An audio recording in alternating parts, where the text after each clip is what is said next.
a conductive wire, and you were so electric. I had no say when you came so near and just passed right through me.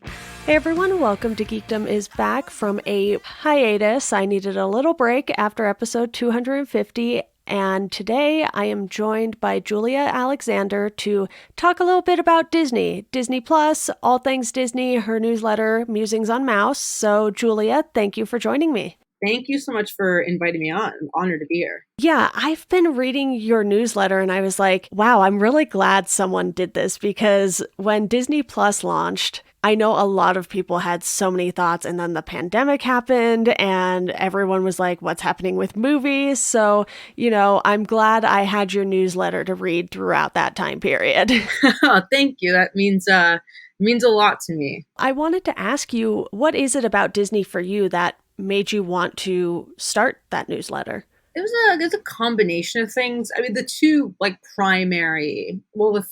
primary aspects of it. One, I was I'm still a Disney person. I love Disney in terms of just entertainment. Big Marvel fan, big Star Wars fan, big Pixar fan, big Disney, like all the things that they do, the company does, I am a big fan of. That was the first one. But the second thing, which I think was the bigger factor, was I really wanted to write specifically about the business of Disney, not so much what they were making, or at least what they were making in terms of what this meant for the overall kind of revolutionary entertainment landscape that we're in. And there are a few reporters who do that really well. And at the time, when I was still reporting full time, I wanted to do really, really deep dives into this kind of philosophy behind what their strategy was and figure out what was going on in the C-suite over at Disney, and just talk about it and what this meant for them going forward as kind of this, really legacy conglomerate, competing with both other entertainment legacy conglomerates like Warner Media, which, is now owned by, or was, that point was very much AT&T's thing, alongside Netflix and Facebook and Amazon. And so part of that, which leads into the third part, is that I didn't have the time to do it at work. It was something where I wanted to go really deep on this, and my editors at the time over at The Verge were very supportive, and they let me write arguably too much about things that I really loved writing about. But there's a time and an audience for that type of writing. So I started the newsletter for myself, really just because I'm someone who, I don't sleep at night. Like I really just kind of tinker, like I write, I try to build stuff, I plan. And so I had all this time at night, so I don't sleep. And I was just like, I'm going to write this newsletter. And it took off much more than I expected it ever to.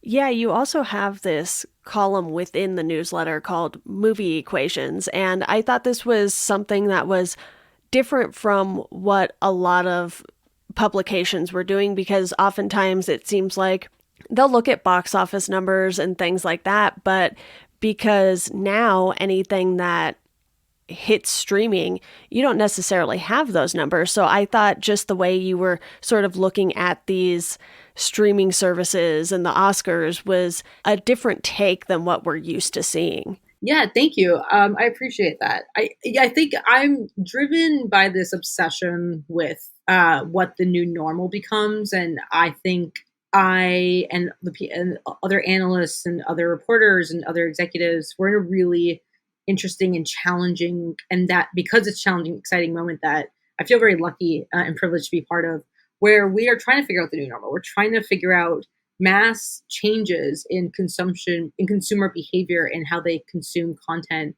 in a way that, if we think about these major moments, whether it's the Industrial Revolution, whether what we look at, these are things that took 100 years to really happen, going back even before that, like it's 500 years.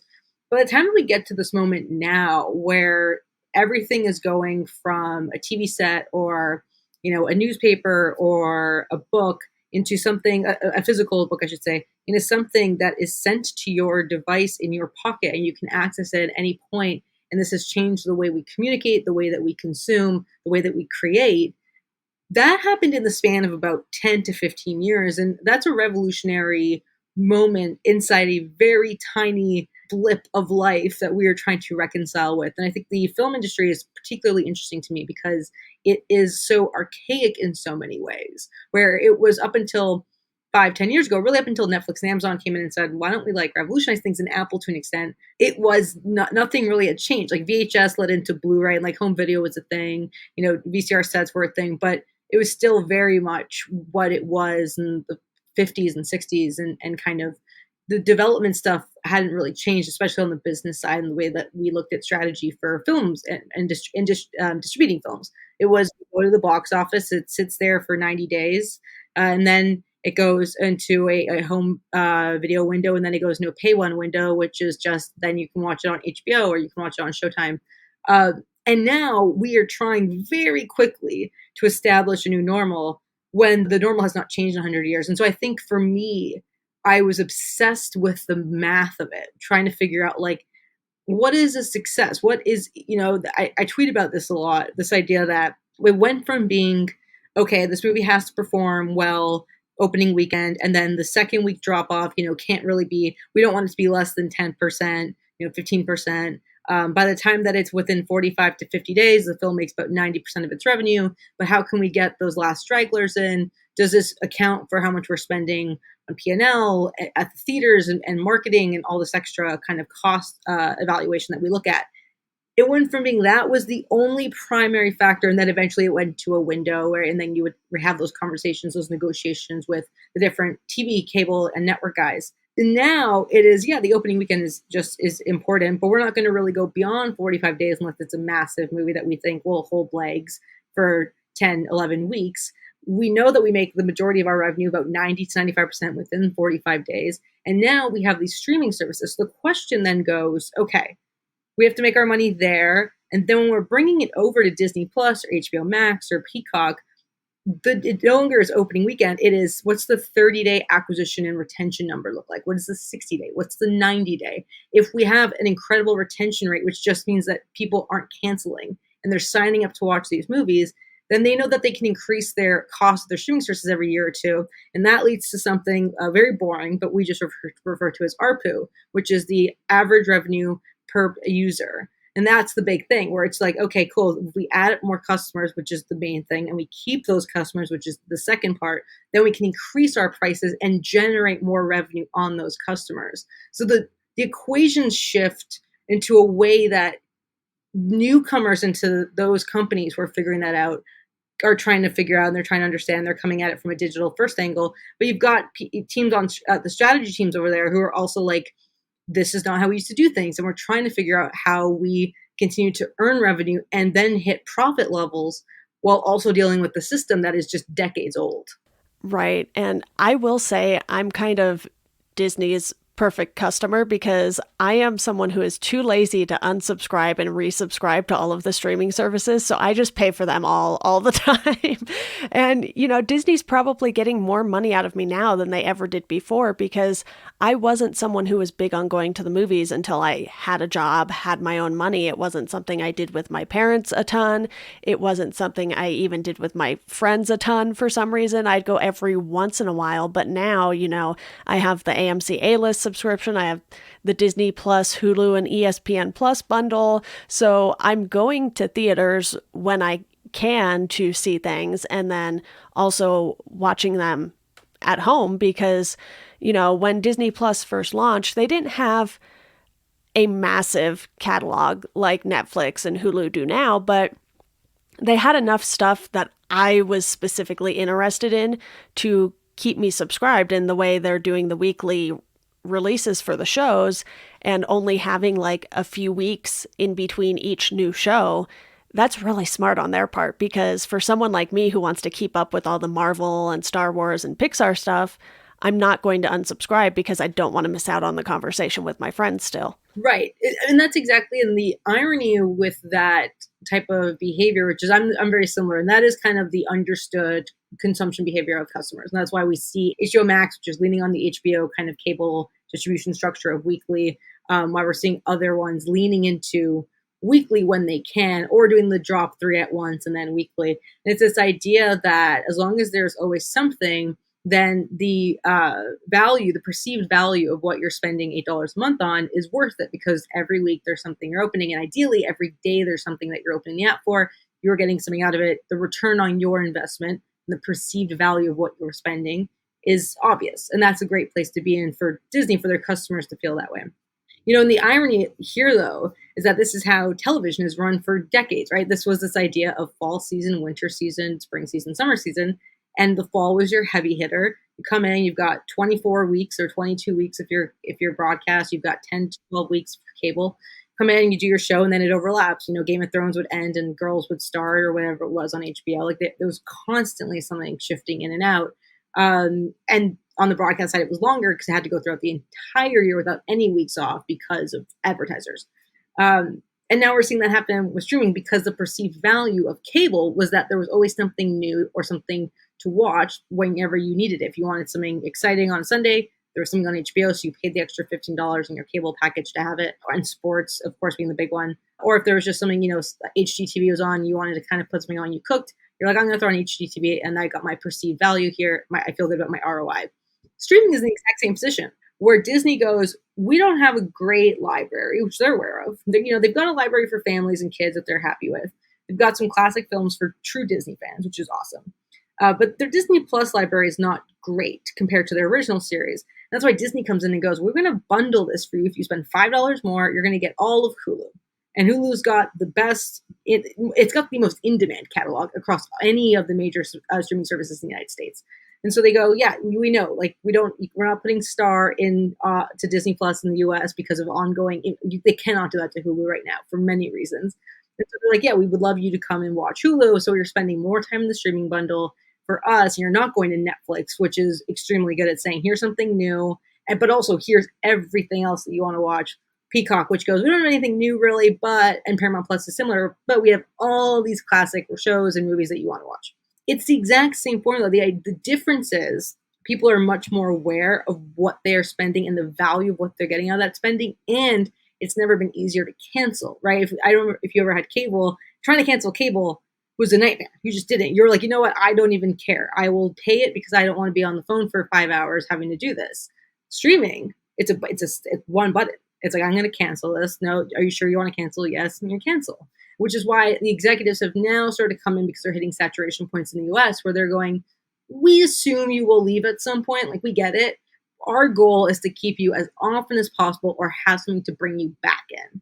And so I think it's a fun conversation to have with people in the industry about how you plan to ensure customers feel like, yeah, it's worth it for me to keep this every single month because it's so easy to get rid of it. Right. And right now I'm not living super close to a movie theater. I think I drive about 15 miles to get to the closest AMC. And, I was actually just in the app today because I was, kind of reconfiguring my work week to go to the movies on Wednesday because I go by myself more often than not, and I like going when it's not crowded. And I looked, and they cut out all of the 1 and 2 p.m. showtimes right now.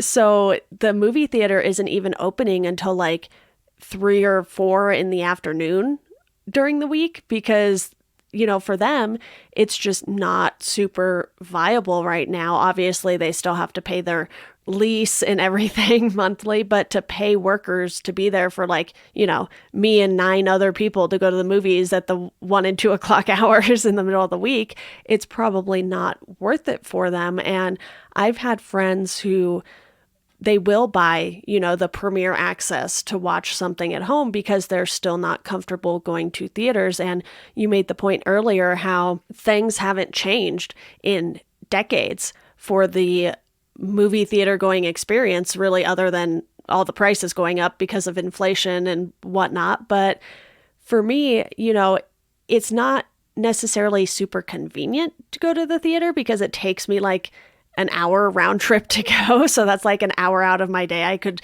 spend doing work or my podcasts or videos or something.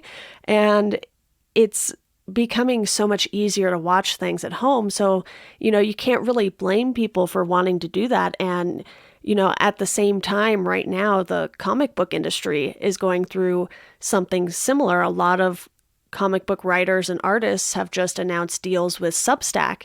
And I guess comic book shops are getting mad that, there's going to be stuff that's digital first and shops aren't going to get it before some other consumers get it. And my thinking is, okay, we have to do something, because you can't expect, creators, filmmakers, actors, crew to not want to get paid for their work. Right.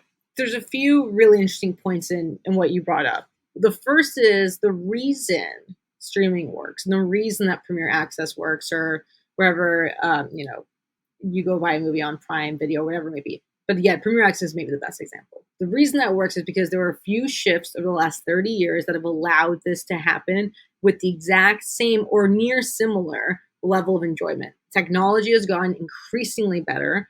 Wireless internet is faster than ever before, and its accessibility and availability in homes is never been better. So what that means is you have a big screen TV, and if if you're my brother, if you're my partner, you have a massive kind of surround sound system thing going on.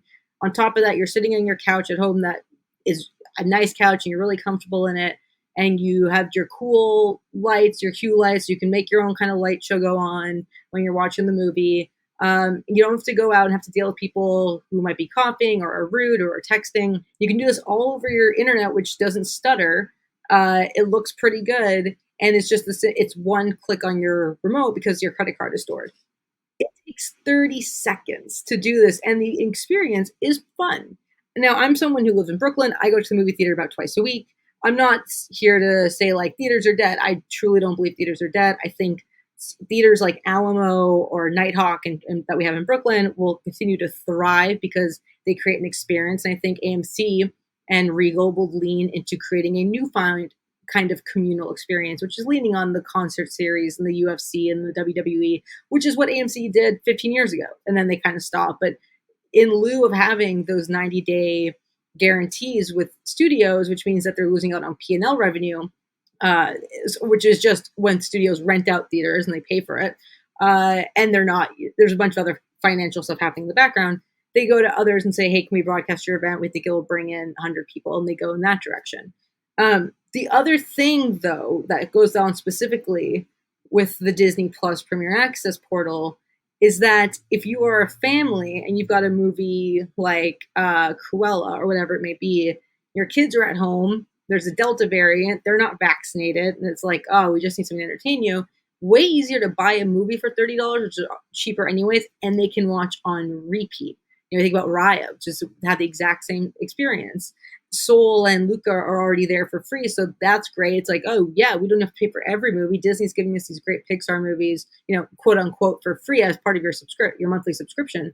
But then for $30, you get these movies your kids are going to enjoy because it's Disney, and they'll rewatch it over and over and over again. So the actual return on investment of the $30 is quadruple, because they're going to be entertained and you don't have to really spend anything else on it. You don't have to go back to a theater for a second or third time, or then buy a DVD later on to have them watch it.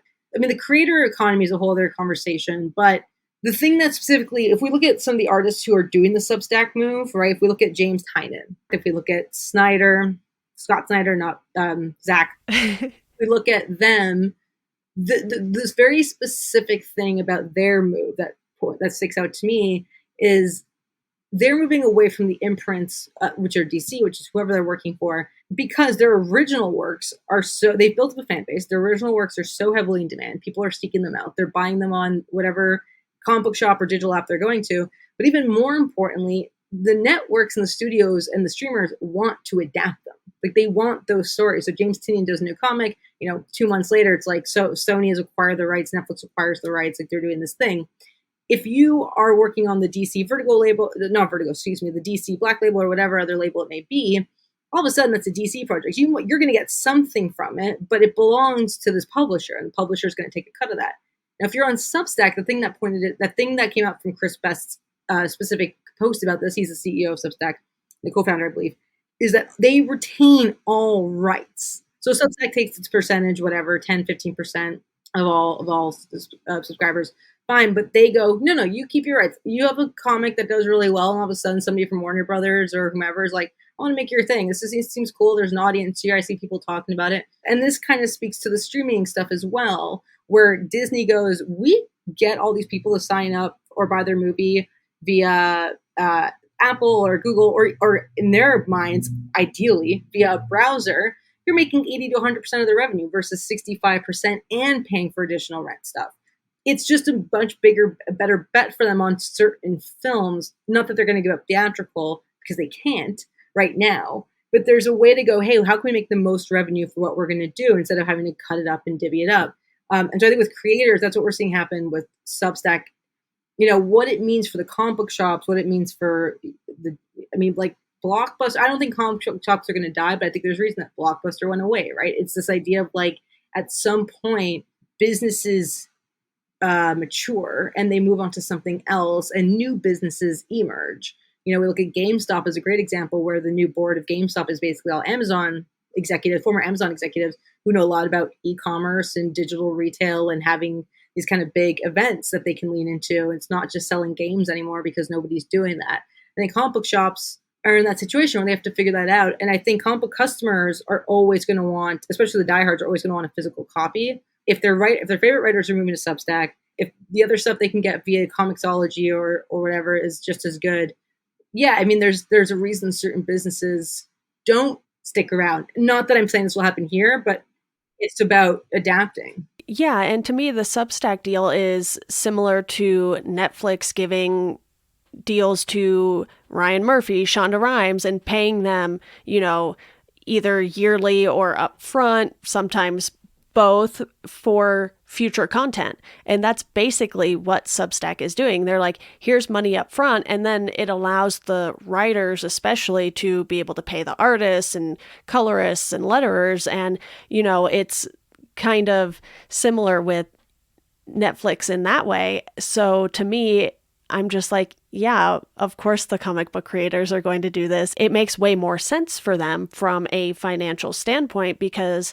they're not relying on a publisher to pay page rates, and, maybe they'd be lower than what an artist is able to get working on their own, doing something through Kickstarter and things like that. So, it's just very interesting how both movies and comics are sort of going through these big changes, and these industries are fairly tied in a way because of that IP that people want to adapt. You brought up a really good point I just want to touch upon. There's this idea that I feel like I don't say a lot. I feel like some reporters or some publications stress that this is a thing happening industry-wide, right? This is a thing. And it is, to an extent, where there are instances of people both in journalism, in film.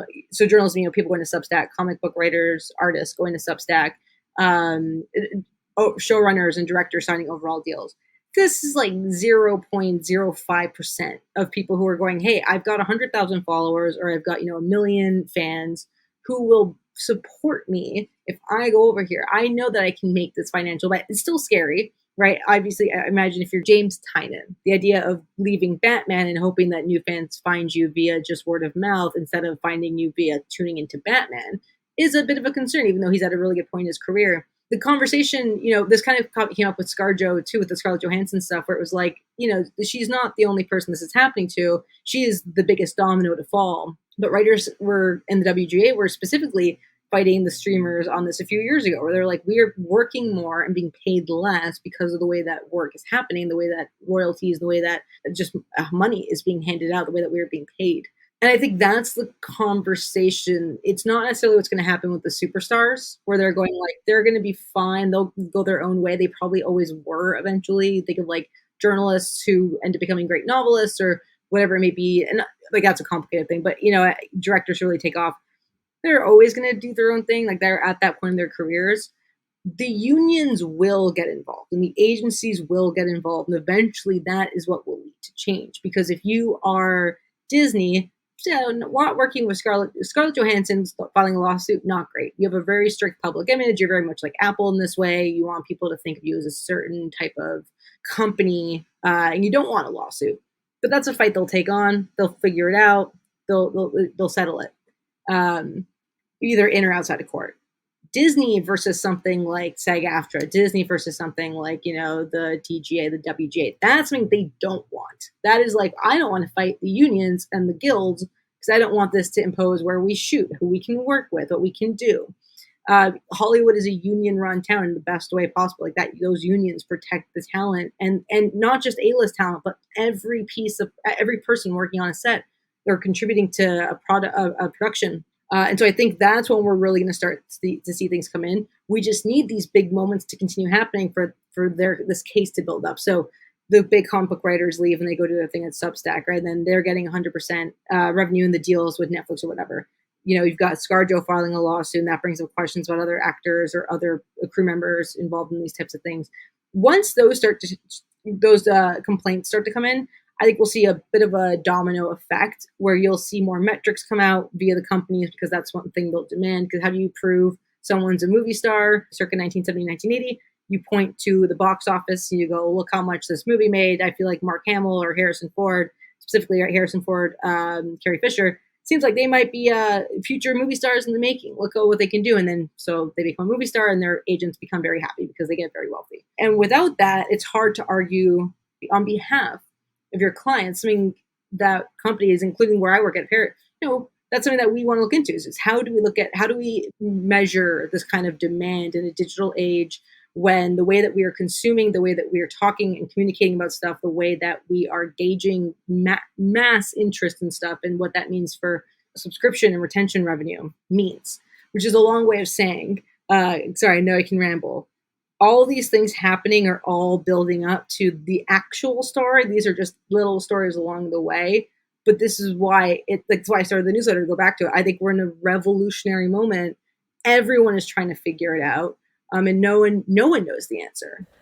Yeah, I find this all fascinating. So ramble all you would like. And, one of the other things I want to talk to you about, though, is the content strategy for Disney Plus, because we've seen them doing things specifically with Marvel and Star Wars that maybe they wouldn't have done in the movies. I don't think WandaVision necessarily would have worked as a movie. The Falcon and the Winter Soldier, in my opinion, was the most safe of the three shows. It was the most MCU-like for me. Loki's a fan favorite, so I think they kind of could have done anything with him and people would have watched it. But, today, actually, the Star Wars Visions trailer dropped, and they are having 7 different anime studios work on 9 episodes. So, there's a risk there because those 7 studios are going to have all slightly different styles. So from a content standpoint, do you think Disney Plus is definitely allowing Disney to take some more risks as far as what type of content they're showing fans? Without question. Yeah, undeniably. And they have to be. Disney Plus cannot succeed on just the quintessential Disney look, the quintessential Disney product. They have to produce more, and you can't just produce more of the same. So you take your chances. Marvel gets a What If, which is funny to say is a risk because prior to the MCU, arguably the biggest Marvel successes outside of the Spider-Man and Wolverine live action franchises were the TV shows, were the cartoons that people loved. Like X-Men, all of those things. But you look at What If, and it's actually a departure from what they were doing over the last 12 years. And so that's something new what they're playing around with. That's not something they're going to do in theaters because it wouldn't make sense. They're not going to get that return on their investment, and they know that. But it's something that week after week, they know Marvel fans will dig into. The cartoon aesthetic really appeals to kids. So if you're trying to think of how to get your child started on Marvel, it's like maybe we start with What If. Like maybe we go here and they watch this, and then we go and watch the movies.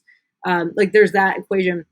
I think what's really interesting and notable about the Star Wars anime decision, one, it's fun. It's beautiful to look at. It's fun. It is different, which I think is so necessary for Disney and Star Wars. So I think Star Wars, if we think about Bob Iger saying there's a bit of Star Wars fatigue with the movies, it also, Star Wars, it is very much in demand globally, but how do you bring in new fans and non-Western fans, I think specifically, who don't care about the Skywalker saga as much? I believe Bob Iger said that in an earnings call at one point. How do you bring in those fans who want to be more into Star Wars, but they're not as into what we've seen come out of Lucasfilm and Disney over the last, 40 years, but especially the last decade?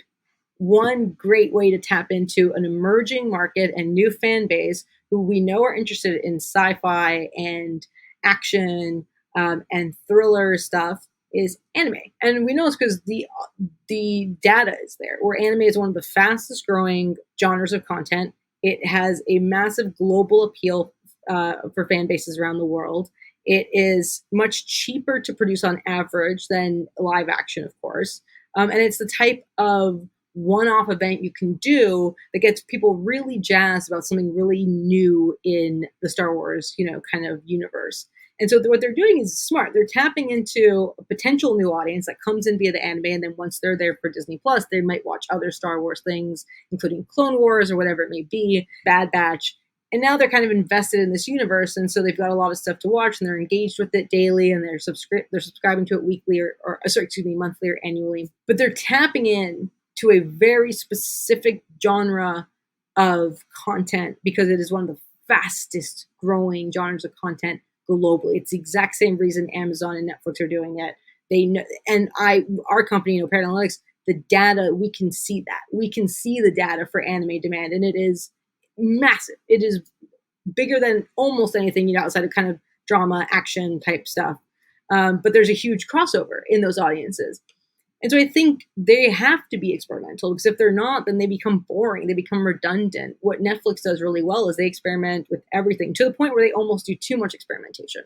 And it's like all of a sudden they're now the game show streaming service, or the reality show service, instead of being like, oh, wasn't this the service that did like Orange is the New Black 5-6 years ago? But they're willing to take chances because they're going, we don't know what the next big hit or trend's going to be. We have data that can inform us, but we want to see what sticks.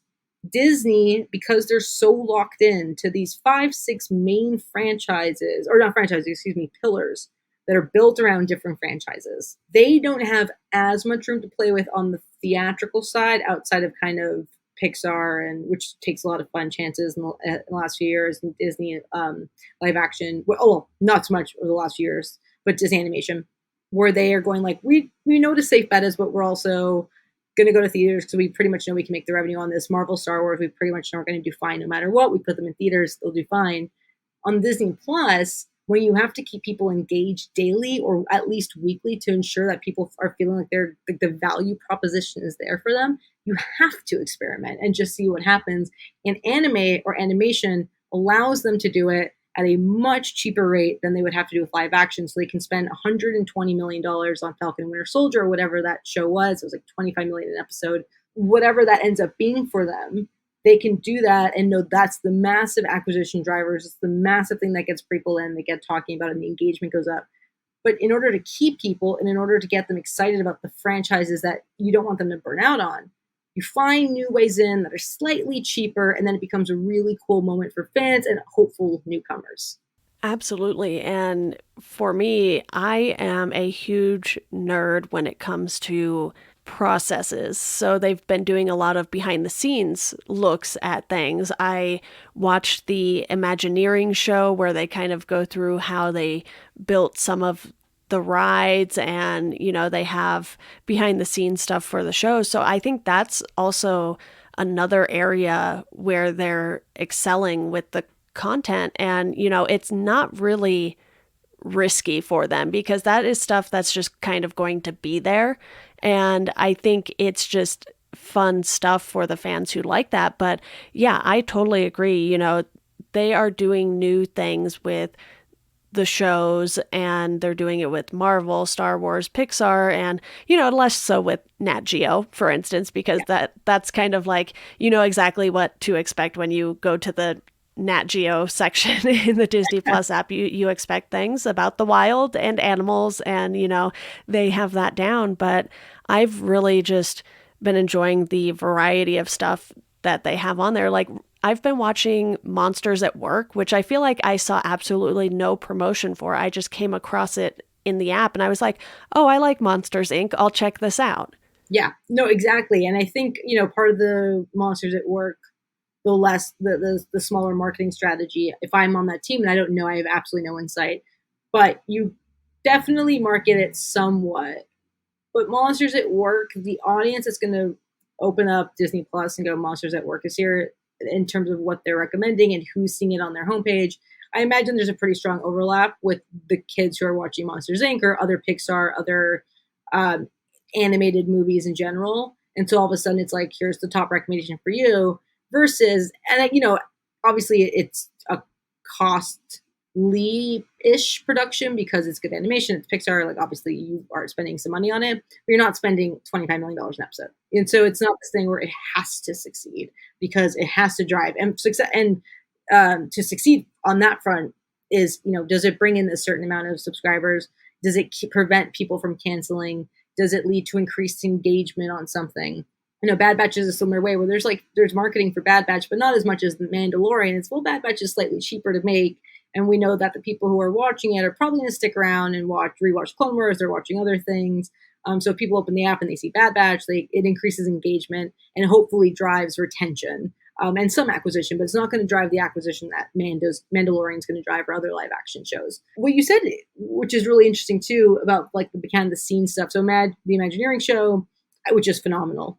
I really much love that series, and that is very much stands on its own. But what I think I really love and also scoff at, but from a pure strategy perspective, it's great. The behind the scenes episode for each of their live action, where they do Mandalorian, they do WandaVision, whatever it may be, Loki, it's an hour, and people go and they go, yeah, I'm going to subscribe to this for another week. And it often is the week where there's an overlap in waiting for something, where it's like, oh, well, there's no new Loki episode, but next week Black Widow drops or whatever, or like we're going to have something else come in. Same thing with WandaVision, Falcon and Winter Soldier. All that is a behind the scenes DVD bonus feature. Like that's all that is. It was a DVD bonus feature that they said, why don't we throw it on Disney Plus? We can turn it into its own series if we wanted to, break out all this additional behind the scenes content we're filming and just make it a series. And people are going to watch it because we know that Marvel and Star Wars particularly have stans, not just fans. They will watch it and they will screenshot it. And then it becomes, you don't have to lift a finger with marketing because they know the fans are going to go and do this thing. Or, oh, here's Tom Hiddleston. Look at him. He's like adorable. Here's Sebastian Stan. Here's Elizabeth Olsen, Evan Peters, Anthony Mackie. They do that on their own. Like it's like this, it's that type of earned media that most companies would kill for, where they're like, our fans are just going to go out and do this. And we don't really have to market it, although we'll, put obviously some money into it. And so I think what Disney's gotten really good at with Disney Plus is figuring out ways to invest heavily in the big acquisition drivers. So that's your Mandalorian, your WandaVision, whatever, into the retention drivers. And that's your Bad Batch, that's your, I would argue, Monsters at Work, those types of the newish kind of movies that are direct to Disney Plus. Those are your retention drivers. People stop. They're not going to cancel because they have this other thing to watch.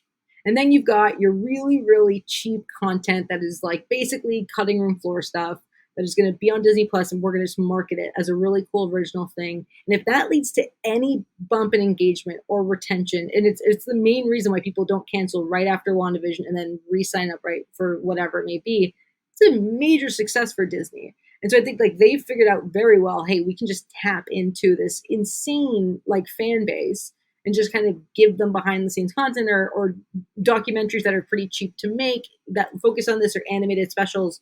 And they're into it. And so I think Disney Plus has the unequivocal advantage of knowing that there is an audience that is probably not canceling because they want to, watch Star Wars and Marvel stuff, and there's a direct overlap of it, plus others. That Netflix and Warner to an extent would kill for. But it also means there's a burden of having to perform consistently. You don't want Disney Plus to be the reason that all of a sudden Marvel Studios loses its, not edge, but loses its kind of the shine that it is going for, the glow. And so I think that is going to be interesting. Is like, how do you, with Disney plus when films are really back, when we're back to 4 Marvel films a year on top of Disney Plus, how do you keep it fresh? Because you can't just repurpose. I think to your exact point, you can't repurpose it for a streaming service. It doesn't work as well. It's boring. I did not like Falcon and Winter Soldier as much as the others. What I liked about WandaVision and Loki was that it felt like an actual TV expansion of characters that was a whole new story instead of just a movie that felt like it was kind of turned into something for Disney Plus in order to make, fans happy. The good thing for Marvel is the fact that they do have so many comics to pull from too, and there have been some weird things in the comics. So, they at least have that sort of source material, like the What If series. The What If comics were definitely not the biggest thing Marvel Comics ever did, but they were interesting, and you had creators who were able to just play in Marvel's sandbox with these different ideas that did not have to be followed up with. And I think you have things like the Ultimate Universe, and there's a lot that I think they can pull from and use for Disney Plus in that sense. And, Star Wars has the Legends books, so they could do stuff that's outside of canon if they really wanted to. They could do so many things with those two properties in particular. And, Julia, one last question I had for you. Is there anything that you haven't seen from Disney Plus yet that you're hoping they will implement, whether it's different types of content on the strategy front or just on the business side of things? The easy and the obvious answer, but I also think it's the most important answer, is so I think we have to first preface it by saying we're talking about Disney Plus as coming at this from a standpoint of an adult consumer who likes Disney, both animation, so the Disney animation stuff on top of Star Wars Marvel. So when I say my answer, I'm going to preface it by saying I know this is different for kids. And the reason that Disney Plus is always going to be fine is that Disney is an undeniable, inevitable purchase for anyone with kids between the ages of 2 and 16. It's just the thing you're gonna have, and so that's why Disney is in a relatively great position. It's why analysts are pretty strong, bullish on it. It's why Wall Street's bullish on it. It's hard for Disney to lose that audience because there's always going to be kids and families want to watch Disney movies with them, and we have multi-generational affinity, which is you cannot buy.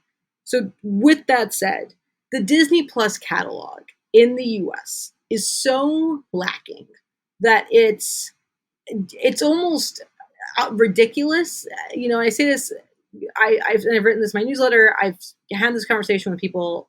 It's heavily reliant on a catalog of movies, really, that what they're missing, let me say it this way, what they're missing is snackable content. If we think about what makes Netflix, and to an extent, Peacock and Paramount Plus, to an extent, HBO Max, really great, is they have snackable content. You might log in on a Friday to watch Fear Street, but you stay there to watch Friday Night Lights or 30 Rock or whatever you're watching. You're I'm just going to throw this on while I do laundry, or I'm going to throw something while I'm relaxing at home before I have to go out. Netflix is king of this at this point, and it's integral to it. It's integral to their service. If we look at the overall demand for their catalog, a lot of it is for licensed content, where they're yeah, we know that people may not want to watch a certain new Netflix show, but they do want to watch 30 Rock. And so they go and they're good on that front. They know this.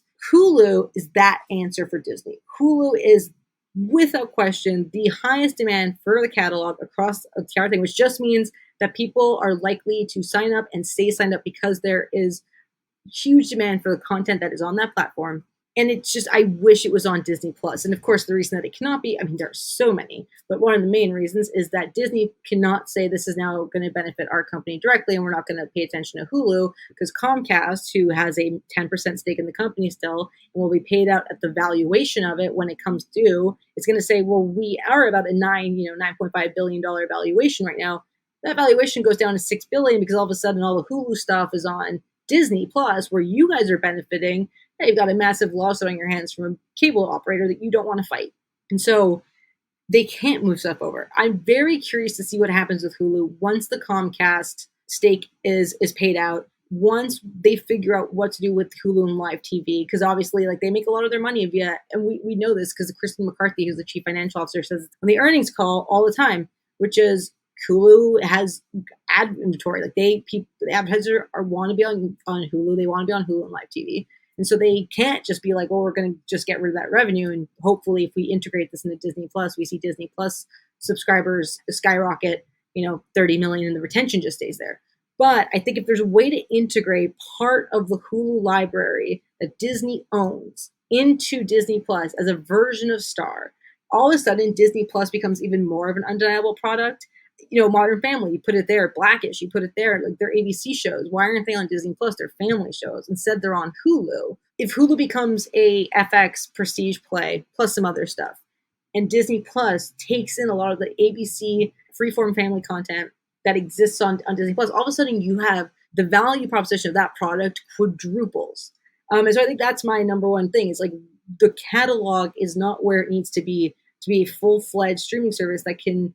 Not that it can't compete, because it obviously has competed and will continue to compete, but in terms of quality of an overall streaming service, what we want out of this thing we're spending $8 to $15 on per month, it's not there. And that's because of the catalog.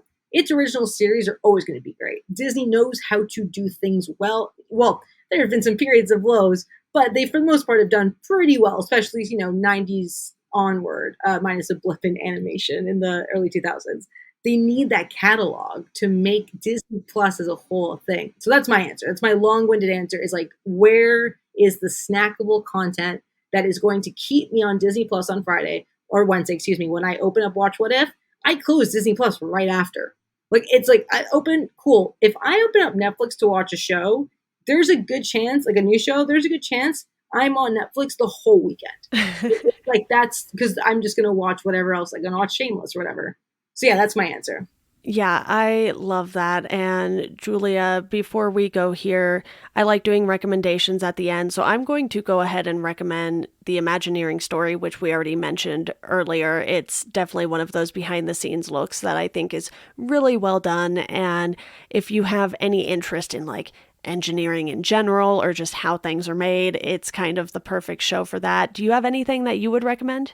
I'm going to continue on with my Hulu Brigade. I just finished Dave, the second season, which is somehow one of the best shows I've watched in a very long time. So there's 2 seasons, both are streaming on Hulu. They're FX series, but I would recommend that if anyone's interested in kind of heartfelt but self-aware comedy about Little Dicky, who is a actual rapper, I would recommend it. Awesome. All right, everyone. That does it for this episode of Welcome to Geekdom. If you want to support the podcast, you can do so through our Patreon. If you want to follow us on socials, you can do so at GeekdomPod on Twitter and at Welcome to Geekdom on Instagram and Facebook. And as always, thank you for listening, and we hope you enjoy the rest of your day.